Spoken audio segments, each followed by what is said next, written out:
February 1956. 2 recording studios, 2 teenage boys, 2 voices that would change American music forever. In Memphis, a shy white kid from Tupelo was about to become the king of rock and roll. In New York, a black 13-year-old from Harlem was recording a song that would make him the brightest star in America. By the end of the year, both would be famous. 9 years later, one would be a legend. The other would be dead, forgotten, erased from the history he helped create. This is the story of why America remembered Elvis Presley and forgot Frankie Lymon. Before we talk about fame, we need to talk about a moment that most people never witnessed. A moment that reveals everything about who gets protected in this industry and who gets consumed. It's August 1956. Elvis Presley is in his manager's office. Colonel Tom Parker sits across from him, contract in hand. Elvis is 21 years old, barely educated, from one of the poorest families in Mississippi. He should be easy to exploit. But Colonel Parker isn't exploiting him. He's protecting him. The contract guarantees Elvis 50% of everything. 50%. Unheard of for a new artist. Parker looks at Elvis and says something that will define the rest of Elvis's life. "You're going to be bigger than anyone in history, son, but only if we do this right. We control everything. Your image, your money, your career. Nobody touches you without going through me." Elvis signs. He's protected. He has an advocate. Someone whose financial interest aligns with keeping Elvis healthy, successful, and alive. 3,000 miles away, that same month, Frankie Lymon sits in George Goldner's office. Frankie is 13 years old, no parent present, no lawyer, just a kid and a businessman who's already calculated how much money this voice can generate. Goldner slides a contract across the desk. Frankie can barely read it. It's dense legal language about royalties, publishing rights, performance fees, terms he doesn't understand. Goldner smiles. "Sign here, kid. This makes you a star." Frankie signs. He just gave away everything. The publishing rights to Why Do Fools Fall in Love, the song that will define his entire existence, now belong to Morris Levy and George Goldner. Frankie will receive a tiny fraction of the royalties. He doesn't know this. He's 13. He thinks he just became rich. What he actually became was property. Both Elvis and Frankie exploded in 1956, but the way America received them, protected them, and ultimately remembered them tells you everything you need to know about who gets to survive fame. Elvis appeared on The Ed Sullivan Show in September 1956, the most watched television event in American history at that point. 60 million people watched Elvis move his hips and sing Hound Dog. The country went insane. But here's what most people don't remember. CBS was terrified. They knew Elvis's performance was sexual, provocative, dangerous for 1950s television. So they filmed him from the waist up. They controlled the narrative. They made Elvis safe for white American living rooms while keeping just enough danger to make him exciting. That's protection. That's the industry deciding this kid is worth investing in long-term. Frankie Lymon appeared on The Ed Sullivan Show 2 months earlier, in July 1956. He performed Why Do Fools Fall in Love with the Teenagers. The performance was electric. Frankie's voice, that impossibly pure 13-year-old soprano, hit notes that made the audience gasp. He danced, he smiled. He commanded that stage like someone who'd been performing for decades. Ed Sullivan called him the most talented young performer in America. The audience agreed. Frankie should have been protected after that moment, should have been given the same career infrastructure that Elvis received. Instead, he was sent on a brutal tour schedule. Segregated venues in the South, where he couldn't eat in the same restaurants as his white bandmates, couldn't sleep in the same hotels, had to perform and then leave through the back door. He was 13 years old, traveling without adequate adult supervision, being paid a fraction of what he was generating, and nobody with real power was protecting him. Here's the part that makes this story unbearable. Both of them had the talent. Both of them had voices that could stop time. Elvis had that dangerous charisma, that ability to make people feel something they'd never felt before. Frankie had technical perfection, emotional depth that shouldn't exist in a 13-year-old, and stage presence that made grown performers jealous. Talent wasn't the difference. The difference was what America decided to do with that talent. Elvis was packaged, managed, guided into movie deals and mainstream acceptance. Frankie was squeezed for every dollar he could generate and then discarded when his voice changed. By 1957, both careers were at their peak. Elvis had released Jailhouse Rock. Frankie was touring constantly, still massive, still selling out shows. But the infrastructure around them was completely different. Elvis had Colonel Parker running interference with every record label, every promoter, every contract. When someone tried to cheat Elvis, Parker destroyed them. When someone tried to exploit Elvis's image, Parker sued. Elvis was treated like an investment that needed to be protected to continue generating returns. Frankie had Morris Levy. Levy was connected, powerful, and deeply invested in extracting maximum profit with minimum concern for Frankie's well-being. When Frankie started asking questions about money, about where his royalties were going, Levy didn't answer. He just reminded Frankie that he was replaceable, that there were 1,000 kids in Harlem who could sing, that Frankie should be grateful for what he had. And here's the devastating part. Frankie believed him. At 14, 15 years old, Frankie actually believed he was lucky to be exploited, because that's what the adults around him kept telling him. You're lucky we took a chance on you. You're lucky to be here. You should be grateful. So when the royalty checks didn't come, when the touring fees were a fraction of what was being generated, when he saw other people getting rich off his voice while he stayed broke, Frankie didn't fight. He didn't have Colonel Parker protecting him. He didn't have anyone protecting him. He had Morris Levy reminding him he was disposable. The exploitation wasn't subtle. By 1958, Frankie's voice was changing. Puberty was destroying the instrument that made him famous. For most child stars, this would be a transition moment, a chance to mature into a different kind of performer. Elvis had gone through his own transition from rebel to movie star, guided carefully by people who wanted him to have a long career. Frankie's transition was abandonment. The moment his voice deepened, the moment he couldn't hit those high notes anymore, the industry moved on. New artists, new sounds, new kids to exploit. Frankie was 15 years old and already washed up. 15, still too young to drive. Too young to vote, but too old to be profitable. Here's what nobody tells you about being famous at 13 and forgotten by 16. You don't know who you are yet. Your entire identity gets built around applause, around people screaming your name, around being special. And then it stops, not gradually, suddenly. Frankie went from sold-out theaters to playing small clubs, from magazine covers to complete obscurity. From being called a genius to being called a has-been. He was still a teenager. His brain hadn't finished developing, and he was supposed to process the psychological destruction of losing everything that defined him. He couldn't. Nobody could. Imagine waking up every morning and not recognizing your own voice. That's what happened to Frankie. The voice that made him famous, that soprano that could hit notes that seemed impossible, was gone, replaced by something deeper, unfamiliar, ordinary.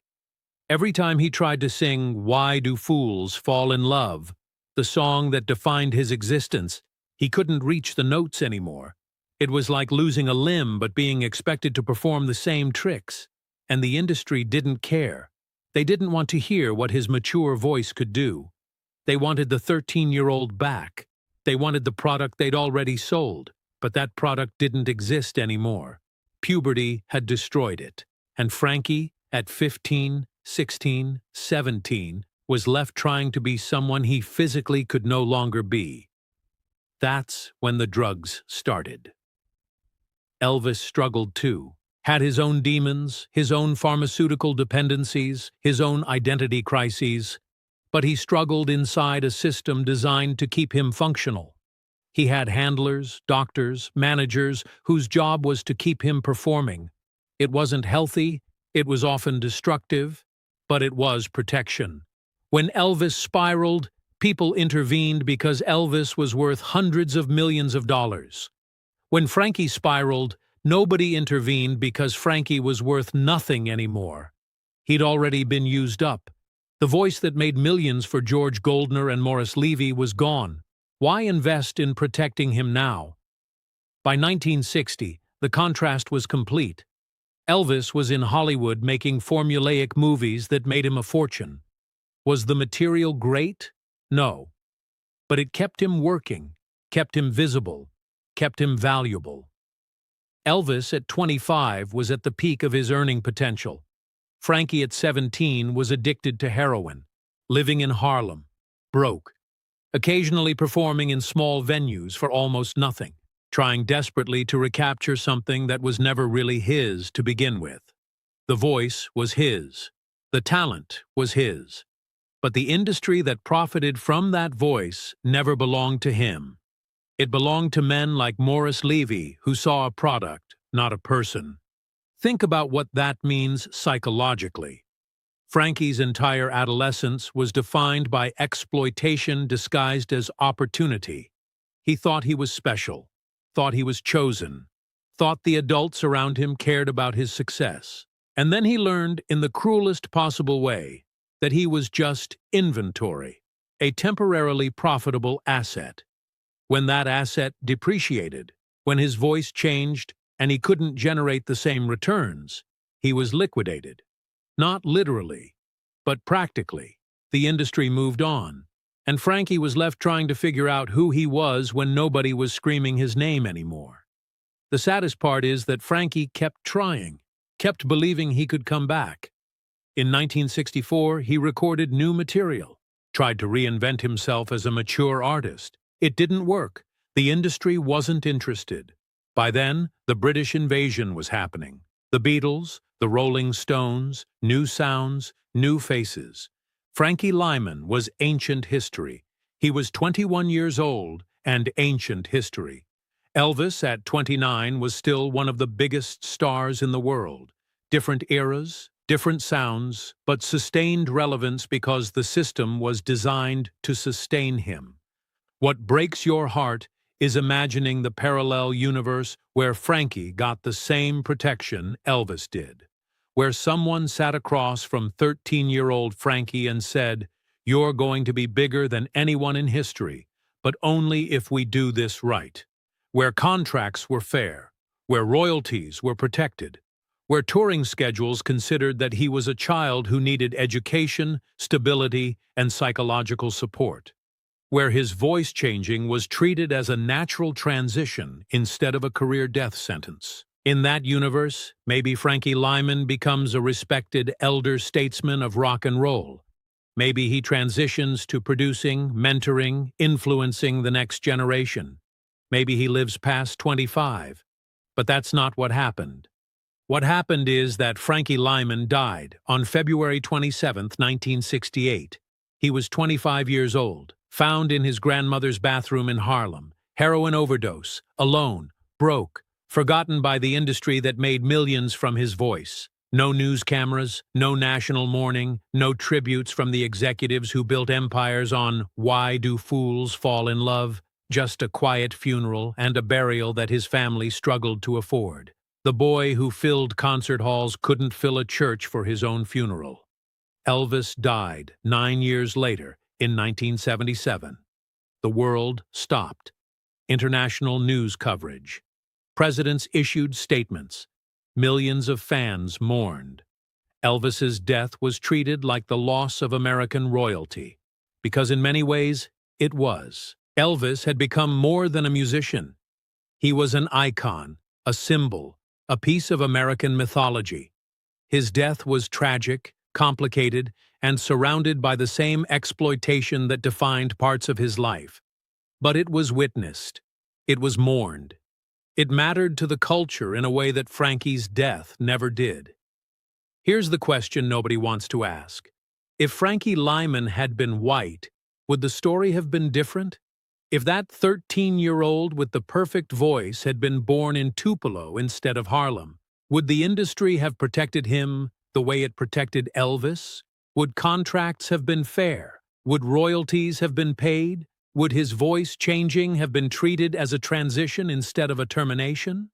You can't prove a counterfactual, but you can look at the pattern, at how many black artists from that era were exploited, cheated, and discarded, at how many white artists from that era were protected, promoted, and turned into legends. The pattern tells you everything you need to know. This isn't about tearing down Elvis. Elvis was extraordinary. His talent was real. His influence was massive. He deserves his place in history.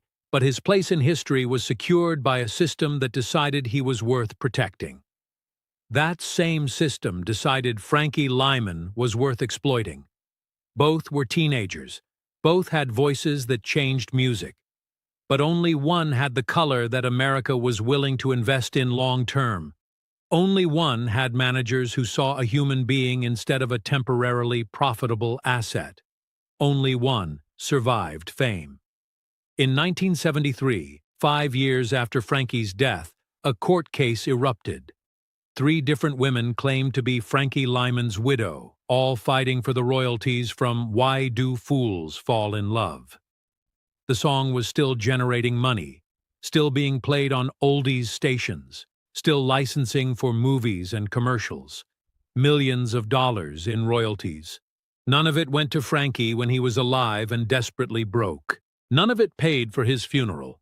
But now, 5 years after his death, people were fighting over it. The case dragged on for years. Lawyers got rich. The women got fractions. Morris Levy's estate kept most of it. The boy who sang the song got nothing. Not in life, not in death.